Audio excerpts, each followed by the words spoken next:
Good evening all. अब मैं Audible visible हूँ प्रॉपर?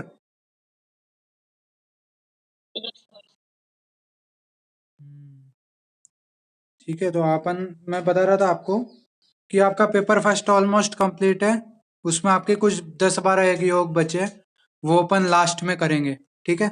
अब रही बात पेपर सेकंड की, तो इसमें दो पार्ट डिवाइड है, part one part two. Part one अपना चल रहा है और पार्ट टू मैं सोच रहा हूँ वो नेक्स्ट मंडे से स्टार्ट करने की। ठीक है, देखते हैं करते हैं कि क्या करते हैं अब उसके लिए। तो बाकी चांसेस ये है, क्योंकि एक इसी को लगातार पढ़ाया जाना ना, वो आप लोगों को भी थोड़ा प्रॉब्लम देगा। ठीक है, तो इसलिए जो है अपन क्या करेंगे,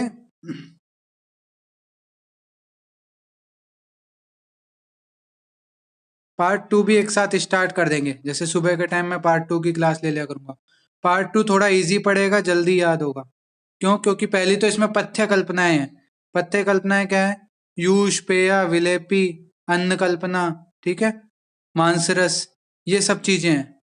तो वो बहुत इजी पड़ेंगे, आसानी से आप लोगों को याद हो जाएंगी। ठीक है। फिर उसके बाद जो आती हैं और दूसरी चीजें, जैसे कि नेत्रोपचार, बाह्योपचारार्थ कल्पना, जिसमें आप लेप वगैरह इन सब के बारे में पढ़ोगे। ठीक है। और फिर आ जाएंगी इसमें क्या है, नेत्रोपचारार्थ कल्पना, जिसमें नेत्र की कल्पनाएं आ जाएंगी और ये सब चीजें आएंगी। ठीक है। फिर अंजन शलाका और धूमपान, गंडूश, कवल, प्रतिसारण, ये सब चीजें आएंगी। फिर बस्ती के बारे में पढ़ेंगे अपन, और फिर वो जो है टॉपिक पूरा हो जाएगा। मेनली तो ये तीन चीजें हैं। इसके अलावा कुछ स्पेसिफिक टेस्ट वगैरह है जो अपन करते हैं दवाइयों के इनके, और DCA, drug and cosmetic act हो गया। ठीक है, ये सारी चीजें जो है लास्ट में बचेगी। तो अपन सेकंड पार्ट जो है सेकंड पेपर का, वो मंडे से स्टार्ट करते हैं, है ना। जिसमें मैं, जब तक अपन को, मेरे को लगेगा नहीं ना इसमें तो आसानी से कवर हो जाएगा, तब तक डबल क्लासेस चलेगी अपनी। तो उस हिसाब से रेडी रहना। इजी है सेकंड पार्ट, बहुत इजी है, ज्यादा मेहनत नहीं लगेगी, बस रिवाइज करते रहना पड़ेगा। तो उस हिसाब से आप लोग तैयार रहना। किसी को कोई प्रॉब्लम हो डबल क्लास से तो मेरे को अभी बता दो। धर्मेंद्र, कोई प्रॉब्लम डबल क्लास से? क्योंकि देखो सिलेबस एक महीने में कवर करना, इतनी बड़ी बुक। टाइमिंग अपन थोड़ा लेट ही रखेंगे, सर्दियां हैं तो 7:30 से 8:30 हैं। 7:30 से 8:30 मॉर्निंग मॉर्निंग मॉर्निंग में ही लेंगे अपन।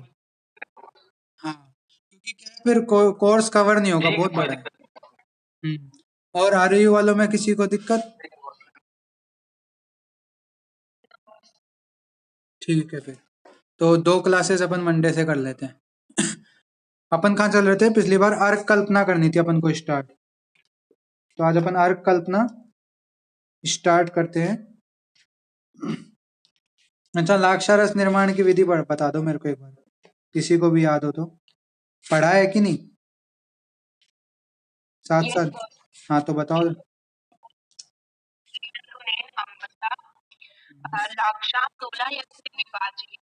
हम्म,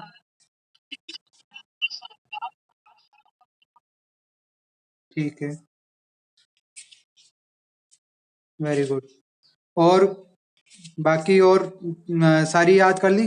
रासना सप्तक को आज के कंटेंट बताओ।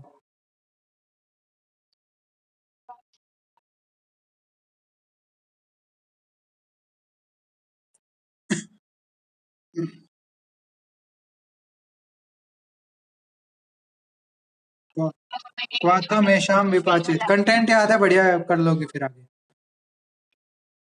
हम्म,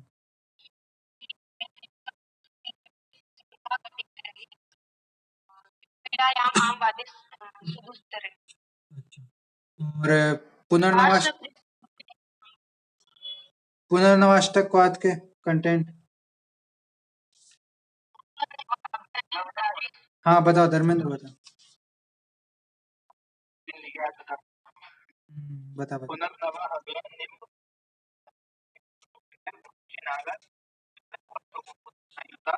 वेरी गुड। हम्म,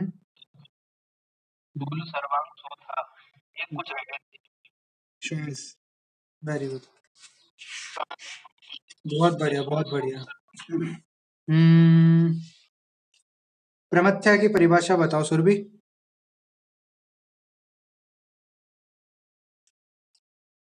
या हाँ, हिंदी में बताओ।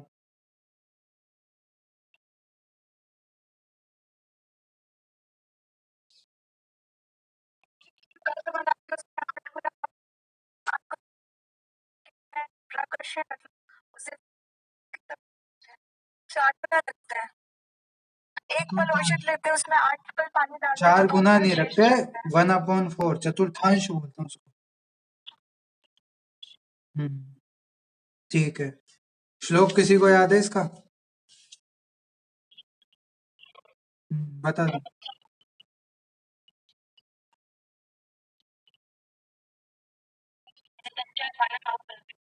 अगर धर्मेंद्र तेरे को भी आता है तो साथ साथ बोलता रहा कर, कोई दिक्कत नहीं है। बस आना चाहिए तुम लोगों को।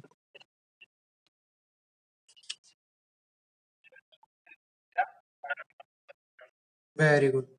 अच्छा, क्वाथ और प्रमथ्या में अंतर बताओ मेरे को।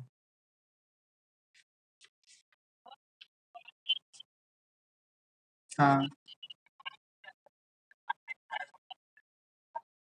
ठीक है, पहला अंतर तो ये हो गया।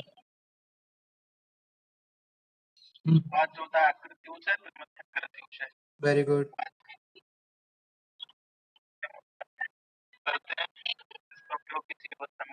ठीक है।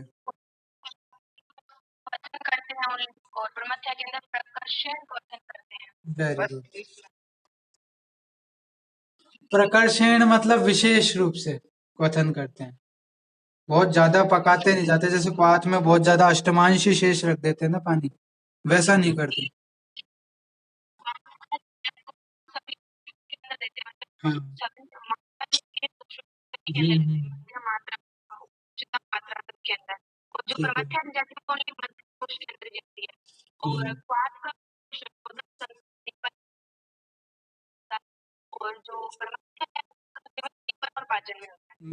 यही याद रखना सबसे मेन तो, कि प्रमत्था मेनली दीपन पाचन के लिए जो पर्पज से प्रयोग की गई, बनाई गई कल्पना है। ठीक है, तो ये चीज हो गई। तंडुलोदक के बारे में बता दो थोड़ा सा। मैं साथ साथ इसलिए पूछ रहा हूँ क्योंकि ये जरूरी है।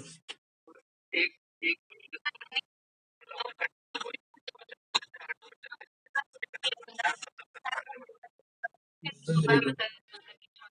अच्छा, इसका प्रयोग कहाँ करते हैं?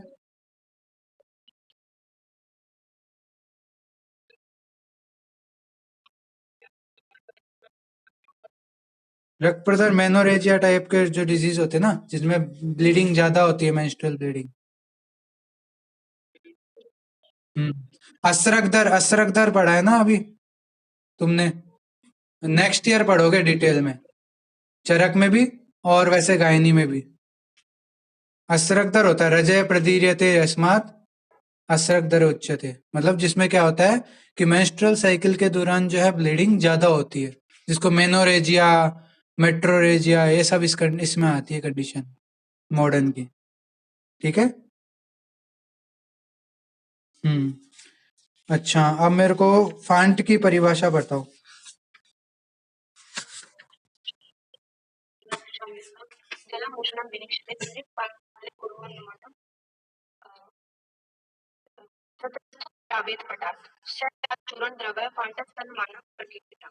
वेरी गुड, मतलब याद है तुम्हें चीजें, बढ़िया है।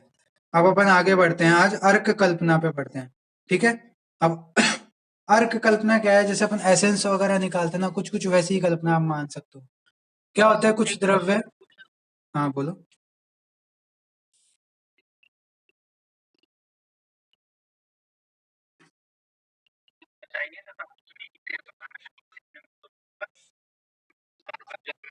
हम्म।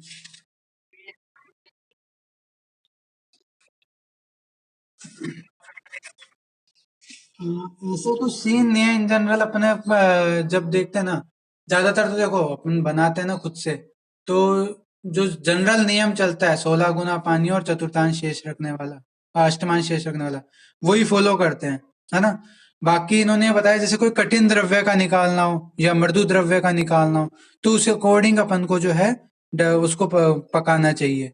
जैसे मान लो तुम्हारे पास नीम के पत्तों का काढ़ा बनाना है। अब नीम के पत्ते किस टाइप के द्रव्य है? मृदु द्रव्य है। तो वो तो थोड़ा सा पाक करने पर ही क्या होंगे, अपना सार छोड़ देंगे। उससे ज्यादा पकाओगे तो वो तो वहीं पिघलने लग जाएंगे, ऐसी हालत हो जाएगी उनकी, ज्यादा देर पकाते जाओगे तो। समझ रहे? मृदु द्रव्य में क्या है, अपन को पाक कम करना पड़ा। ऐसे कोई कठिन द्रव्य है, कोई काष्ठ औषधि है, मतलब कोई लकड़ी है, कोई मतलब तना है किसी चीज का। अब उसको जो है उसका काढ़ा बनाने के लिए तो टाइम लगेगा ना थोड़ा। जैसे गोजीवादी काढ़ा बना रहे हो, उसमें काफी सारी चीजें होती हैं। तो उसको जो है उसका काढ़ा बनाएगा तो थोड़ा टाइम देना पड़ेगा उसको पकने के लिए। तुरंत नहीं तैयार हो जाएगा वो।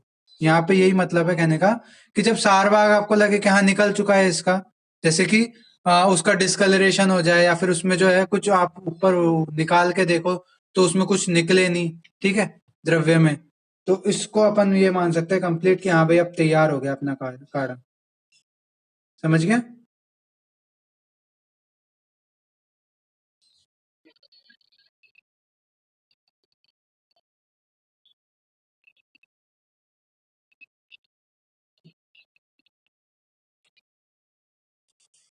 ना ना, ऐसे तो देख, ऐसे तो कोई मेजरमेंट नहीं बता रखा।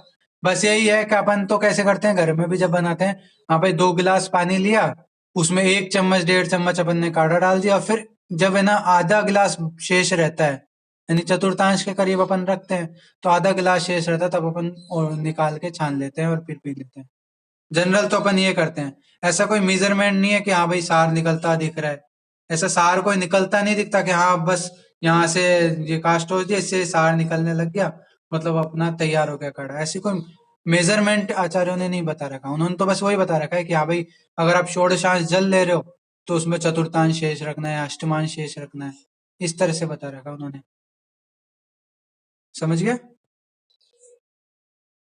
कोई मेजरमेंट नहीं दे रखा सार निकलने का, कि हाँ भाई अब सार निकलने लग गया। वो तो ऐसे ही बता रखा है कि हाँ भाई आप ऐसे भी मान सकते हो कि अब मान लो कि जैसे आपके जो है कस निकलने लग गया द्रव्य का, तो डिस्कलरेशन तो होगा ना पानी का। एग्जाम्पल के लिए गिलोय है, गिलोय जब पानी में डालते हैं और उबालते हैं तो पानी का कलर चेंज होने लग जाता है ना, तो मतलब सार निकलने लग गया। जब कलर चेंज होना बंद हो जाता है तो अपन मान लेते हैं कि हाँ भाई पूरा कस निकल गया, अब और कुछ निकलना बाकी नहीं है, फिर उसको छान के पी सकते हो। आप समझा? हम्म। ऐसा दे रखा है यहाँ पे। अब आते हैं अपन अर्क कल्पना पे। तो अर्क कल्पना में क्या है कि कुछ द्रव्य ऐसे होते हैं जिनमें जो एक्टिव प्रिंसिपल होता है, एक्टिव प्रिंसिपल मतलब किसी रोग पे काम करने वाला जो तत्व होता है, वो वोलेटाइल टाइप का होता है। वोलेटाइल मतलब उड़नशील, कम टेम्परेचर पे ही वो वाष्पीकृत हो जाता है। ठीक है? तो ऐसे द्रव्यों की अपन क्वाथ कल्पना तो बना नहीं सकते, क्योंकि काढ़ा बनाएंगे तो वो क्या है, काढ़े में अपन को पात्र ओपन रखना पड़ता है, तो वो जो है वाष्प बन के पूरा उड़ जाएगा, वोलेटाइल कंटेंट जो उसका एक्टिव पार्ट है, तो उसकी क्वाथ कल्पना बनाई नहीं जा सकती। फिर अपन बात करते हैं हिम कल्पना, फांट कल्पना की। वो तो बनाई जा सकती है, बिल्कुल बनाई जा सकती है, लेकिन उनका टेस्ट कैसा होगा इस पे भी बहुत कुछ डिपेंड करता है। कई मरीज जो है नॉर्मल चीजें, जैसे मरीज तो छोड़ो, कई सामान्य लोग, जनरल लोग जो है नॉर्मल चाय भी नहीं पी सकते, उनको नॉर्मल चाय का टेस्ट भी पसंद नहीं है। तो ऐसे में क्या है, अपने मेडिसिन लेंगे वो नहीं ले पाएंगे। तो इसलिए यहाँ पे है, एक यूनानी पद्धति में की गई थी इसकी जो है, यूनानी पद्धति में इसका वर्णन है कि भाई अर्क कल्पना बनाई जाती है इसकी। ठीक है? तो वही यहाँ पे बता रखा है कि जिन द्रव्यों का वीर्य या कार्यकारी तत्व उनके सुगंधित एवं उड़नशील तत्वों में होता है, उनका अक्वात बनाने पर उनका कार्मुक अंश वाष्प के साथ उड़ जाने के कारण क्वाथ में उनके गुण नहीं आते हैं। ठीक है? फिर क्या आता है, आयुर्वेद में ऐसे द्रव्यों का स्वरस, कल्क, चूर्ण, हिम और फांट बनाकर देने का विधान है, किंतु यूनानी चिकित्सा पद्धति में उनसे अर्क निकालने का विधान है। तो यहाँ पे बता रखा है कि यूनानी पद्धति में जो है इनसे अर्क निकाला जाता है। फिर अपन आगे बात करें कि यह कल्पना अच्छी है। यह कल्पना मतलब कौन सी वाली? चूर्ण, हिम, फांट वगैरह ये कल्पनाएं अच्छी हैं। ठीक है? जो आयुर्वेद में स्वरस, चूर्ण, हिम आदि कल्पनाएं हैं, वे टिकाऊ नहीं होती हैं और उनके वर्ण और स्वाद भी ठीक नहीं होते। जैसे कि आपने किसी चीज का अर्क निकाला, उस अर्क की जो सेवियता होती है, एक्सपायरी डेट है, वो बहुत लंबी होती है। जबकि आप फांट बनाते हो, हिम कल्पना बनाते हो, उसकी तो कुछ घंटों की ही होती है। और अगर आप चूर्ण भी बनाते हो तो 1 से 2 महीने में वो खराब हो जाता है। लेकिन अर्क जो है वो साल साल भर तक जो है ठीक रहता है।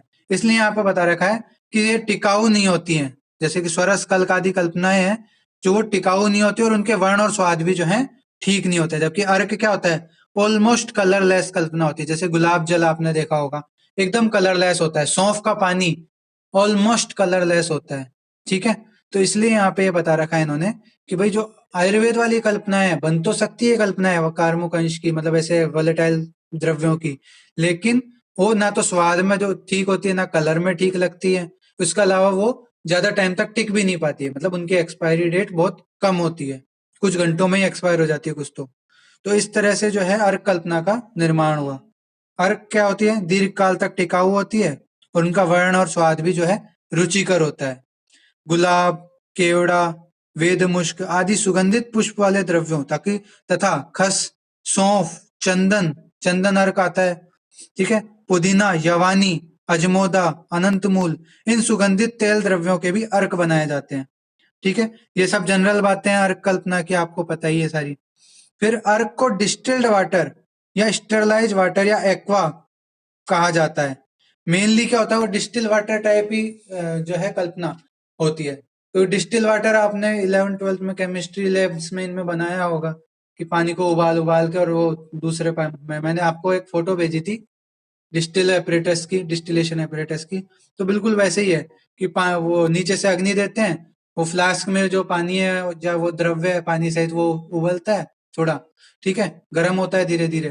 फिर उसके बाद जो है वोलेटाइल मटेरियल जो है वो वाष्प बन के और दूसरी नली के थ्रू जो है दूसरे पात्र में, कांच के बीकर वगैरह में जो है बूंद बूंद करके गिरता है। ठीक है, जिस नली के थ्रू जाता है उस नली के चारों ओर या तो कपड़ा या फिर पानी की सप्लाई कर देते हैं ताकि वो जो वाष्प है वो ठंडी होके लिक्विड में कन्वर्ट हो जाए। ये सब चीजें होती है।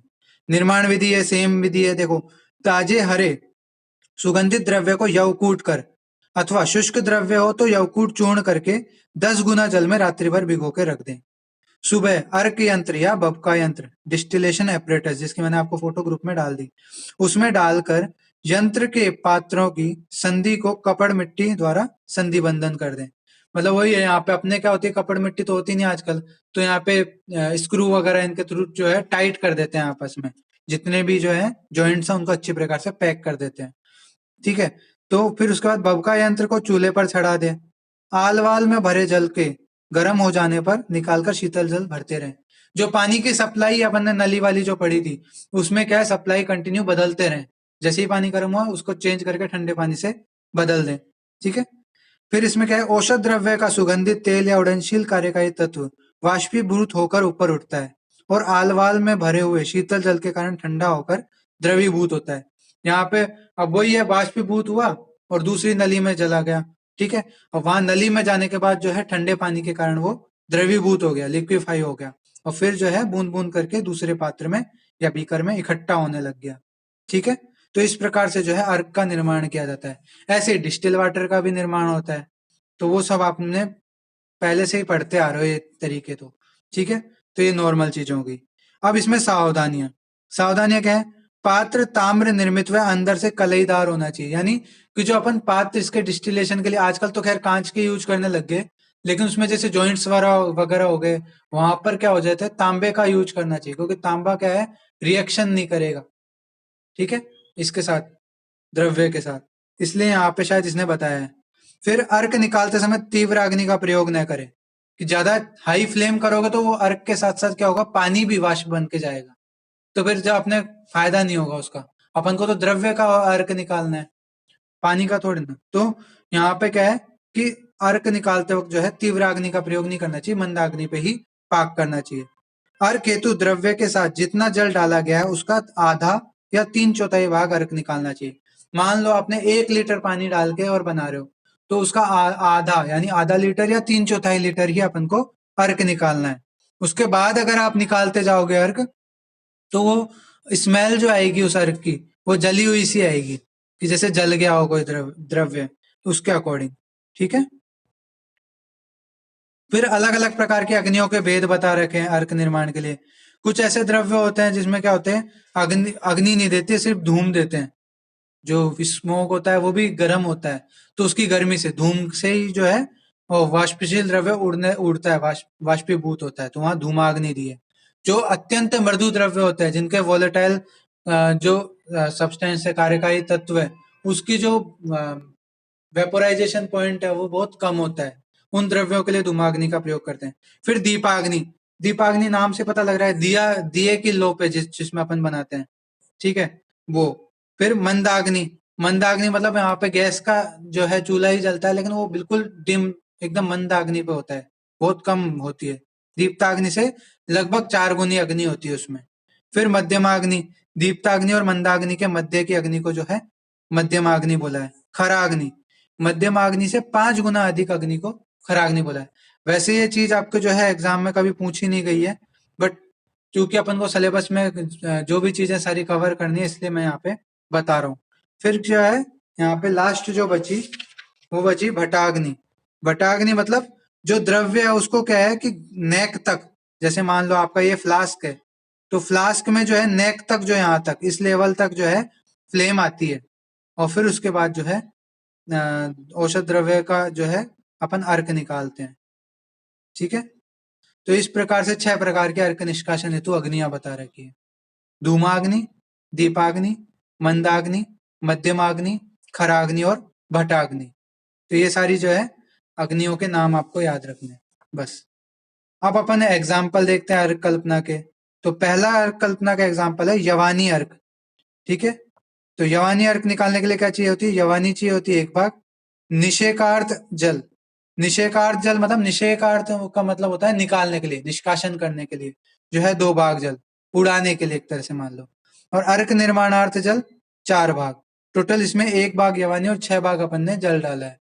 फिर उसके बाद जो है अपन अर्क निर्माण करते हैं। इसकी सेवन मात्रा 10 से 25 ml। गुण क्या होते हैं? यवानी क्या होती है? दीपन पाचन करती है, तो पाचक, जाठराग्नि दीपक, रुचि कारक। अब दीपन पाचन करेगी तो क्या होगी? अन्न के प्रति रुचि भी बढ़ेगी, तो रुचि कारक। त्रिकशूल कटिशूल हर, ठीक है, तो ये कटिशूल को भी नाश करने वाली होगी, वात नाशक काम करेगी। तो ये सारे जो है यवानी अर्क के उपयोग हो गए, ठीक है। फिर गुलाब अर्क, या जिसको अपन आज के डेट में बोलते हैं गुलाब जल। तो इसके लिए क्या चाहिए? गुलाब पुष्प 1 भाग, ठीक है, और जल जो है 10 भाग। इसकी भी मात्रा 10 से 25 ml आभ्यंतर प्रयोग के लिए और बाह्य प्रयोग के लिए यथावश्यक, जो आप गुलाब जल यूज करते हो वो। इसके गुण क्या है? सर होता है, शीत होता है, क्योंकि ठंडा होता है गुलाब का जल, तो ठंडा। कषाय रस युक्त, श्रम दाह वमन तृषा, पित्त रोग और मुख रोगों का नाश करने वाला होता है। मुख रोगों का इंटरनली और एक्सटर्नली दोनों तरह से प्रयोग किया जा सकता है, ठीक है। और पित्त रोग, शीतल है तो पित्त रोगों पे काम करेगा, ठीक है, वमन वगैरह इनको दूर करने का काम करेगा, रुचिकारक होगा। इस तरह से जो है इसके कुछ गुण होंगे गुलाब अर्क। तो ये अपनी अर्क कल्पना यहाँ पे कंप्लीट होती है। अभी एक बार वापस ज्वाइन करेंगे अपन, और फिर अपन पढ़ेंगे चूर्ण कल्पना के बारे में, ठीक है। यार अर्क कल्पना में कोई डाउट हो तो पूछ सकता है कोई।